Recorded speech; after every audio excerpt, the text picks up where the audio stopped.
Hi friends, we are about to finish 2024 on a very high note because Indian stock market, for example, Nifty has gone up by almost 13% so far at the time of recording this video, which is on 12th of December. But there is a but here that US market, Nasdaq index has gone up by almost 33% as of 12th of December if we only look at the 2024. Now, I'm not saying that you stop investing in Indian stock market and move to US market. Absolutely not. That is not my intention of creating this video. Investing in US market is very important from two reasons perspective. One is the dollar hedge. I'll speak about that. And number two is diversification. Again, I'll present you some mind-boggling data that you are going to love. Also, in this video, I'm going to speak about Nasdaq index and two ETFs associated with it in such a simple language that a 10th class boy will also understand. People who don't know me, my name is Rahul Jain. I'm a full-time investor and a full-time content creator. With that, let's get this video cracking, shall we? Let's go. Now, let me ask you a question. In the last 10 years, which index has given better returns? Is it Nifty, you think, or Nasdaq? Type your answer in the comments. Are you done yet? Not yet? Request you to type your answer in the comments because it's very important that this type of data should be on your tips. So in the last 10 years, Nifty or Nasdaq? Let me now reveal the data. Have a look at my screen and you will see the blue line here, which is Nifty in the last 10 years has gone up by almost 200%, while the orange line, which is the composite Nasdaq index, has gone up by almost 316%, while the Nasdaq 100, which is the purple line, has gone up by almost 400%. So Nasdaq 100 has gone up by almost 2 times the Nifty 50 in the last 10 years.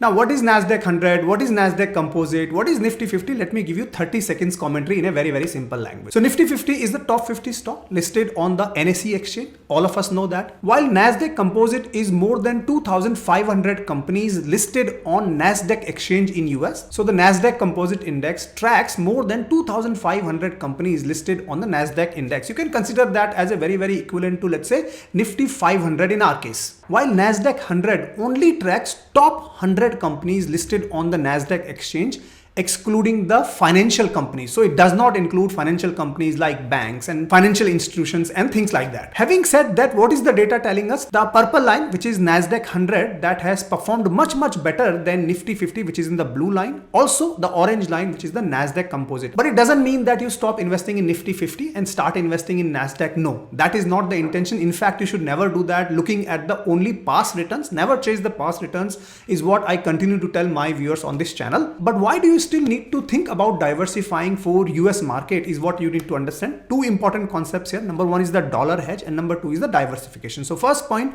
let me clarify with a simple example. So the first concept, which is dollar hedge, let me quickly clarify that. If you go back to the history and look at the last 10 years, 15 years, you will find that rupee has been losing its value against USD. For example, in 2010 or 12, if $1 used to be equal to, let's say, 40 rupees, now the $1 is equal to almost 80 rupees. So meaning that rupee has lost its value against USD. Either USD has got stronger or rupee has got weaker. You can choose the words that you want to say, but essentially $1 value in terms of Indian rupees has gone up. Now, as a result of this, if you look at the Nasdaq 100 TR index in the US dollar, it, let's say in 2012 gave 15.6% returns, but the Indian investors who invested in that because of the currency, they in fact got benefited by almost 4% more. They got a return of 19.1%. Have a look at again another year. For example, here have a look at in 2018 where the Nasdaq US index gave minus 1.4% returns, but still Indian investors got 7.6% returns,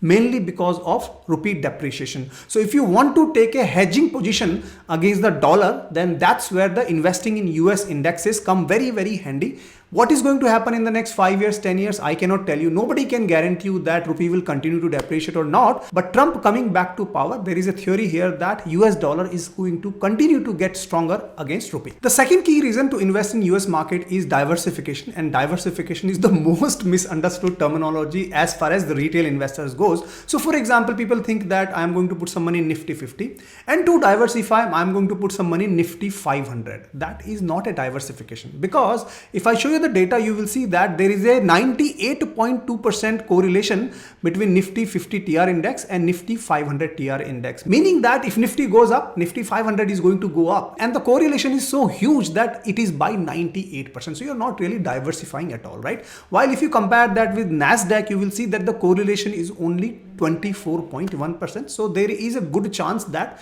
when you are investing in NASDAQ, you are diversifying to the tune of 24%. So when you're investing in indexes like NASDAQ, then you are diversifying properly is what I would say. Now, before I proceed further, so far, if you're enjoying this video, request you to hit the like button. Let me know in the comments a simple thank you. It motivates me to generate such type of content for you at zero cost. Also, if you want to practically learn investing, personal finance, then you can consider joining my YouTube member community, because I post almost on a daily basis exclusive in-depth analysis of various assets that will bring you key insights that helps you become a better investor over a long period of time. The feedback of this community has been excellent and you are going to learn a lot from each other as well. Simply go to my channel, press on join button, or you will find the link in the description or in the pinned comments. With that, now let me take you deep dive into the NASDAQ 100 index and what are the possible options to invest in NASDAQ 100 index if you ever want to do that. Let's now understand NASDAQ 100 and NASDAQ Composite in comparison with Nifty a little bit more deeper. So have a look at my screen and you will see that if you ever want to invest in NASDAQ 100, then almost 59% of your money is getting invested in the US technology sector. And I'll give you the names of the companies as well in the tech sector, but more importantly, the second biggest sector that your money is getting allocated towards is the consumer discretionary sector,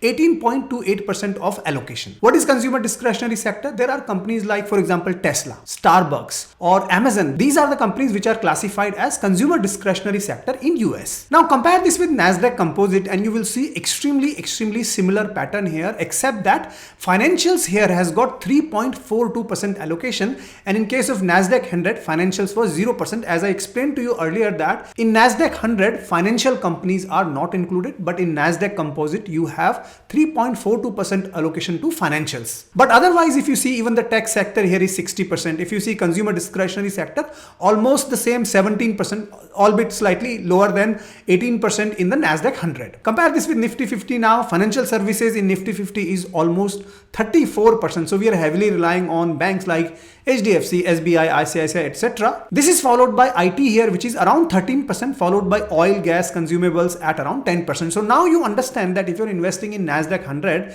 essentially what you're trying to do is you're taking your bets towards the technology sector, also towards the consumer discretionary sector. Okay, Rahul, which companies are we talking about if you're investing in NASDAQ 100? So have a look at my screen. You will see Apple has got 9% allocation. Microsoft has got 8% allocation. Nvidia has got 7.60% allocation, and so on and so forth. And if you look at the NASDAQ Composite here, you will note that Apple in fact has got slightly higher allocation, 12% here, followed by Microsoft at 10.86%, and so on and so forth. One would think that NASDAQ Composite, which contains more than 2,500 stocks, should have got lower allocations to Apple, Microsoft, but that's not the case. And potentially that could be one reason that NASDAQ Composite has given lesser returns than NASDAQ 100, because here it is heavily tilted towards Apple, Microsoft, Nvidia, Amazon.com. Now the people who are thinking that Apple is slowing down here, Warren Buffett has pulled money out of Apple, please understand I have given you data as of 12th of December, and NASDAQ 100 has given 33% returns in 2024. So please, people who are spreading this narrative that Apple is slowing down and all, please understand that that is not the case. Yes, the money rotates. Investors pull out of the money, book their profits, do a lot of things. And the whole purpose of investing in indexes is not to rely on one single company. Look at a theme, look at a sector, and that's where you take your bets. Again, I'm not giving you a push to invest in NASDAQ 100. In fact, I'm going to present to you many other indexes, for example, S&P 500, for example, smaller cap, mid caps. I'm going to do a lot of work in terms of the US indexes for you as well, so that you get true learning. And that's why I would humbly request you to hit the like button, so that I understand there is a response for these videos, and also you are learning or not practically. Coming back to the companies that we have in Nifty 50, which is like HDFC Bank, 12.58% allocation, followed by ICICI Bank. So we are heavily financial driven market in India versus what is NASDAQ, which is purely technical driven. Let's come to the $1,000,000 question that, Rahul, if we want to invest in Nasdaq 100, how to go about investing in Nasdaq 100? So there are two very good options. Option number one is that you pick up a ETF that is India based. Okay, I'll give you an example as well. For example, Motilal Oswal's Nasdaq 100 ETF. Again, this is not a promotion. I keep seeing comments, very loose comments on my videos that, oh, you're taking names of such and such company or AMC, that means you are promoting. I am not promoting Motilal Oswal Nasdaq 100 ETF. Nobody has given me any money to promote it, but I am taking this as an example so that you understand the variations in the ETF. So first type of ETF is India based ETF. So Motilal Oswal is an Indian based ETF. It is traded on Indian exchange, right? That is option number one. Again, I'll give you details about it. Option number two is that you pick up a ETF that is traded on the US exchange itself, right? For that, you will need to open a demat account with a broker in US, or you have to go through some apps which allows you to invest in US stocks and US ETFs. Again, that is beyond the scope of this video here, but I'll at least tell you which ETF has performed better, whether it is a US based or India based, using these two examples. So when it comes to Indian ETFs, it is Motilal Oswal's Nasdaq 100 ETF. And when it comes to the US based ETFs, it is the Invesco QQQ Trust Series 1 ETF. Again, it is not a recommendation. It is not a promotion here at all. Let me be very clear. Again, I'm taking these examples. So the first difference is where it is traded. So in case of the Indian based ETF, they are traded on Indian exchange. It is relatively easier to go and invest in those type of ETFs. While the second types of ETFs, which are the US based, you will have to open an account. Again, it's a one-time hassle that you go through, but there are other benefits as well that I will explain to you.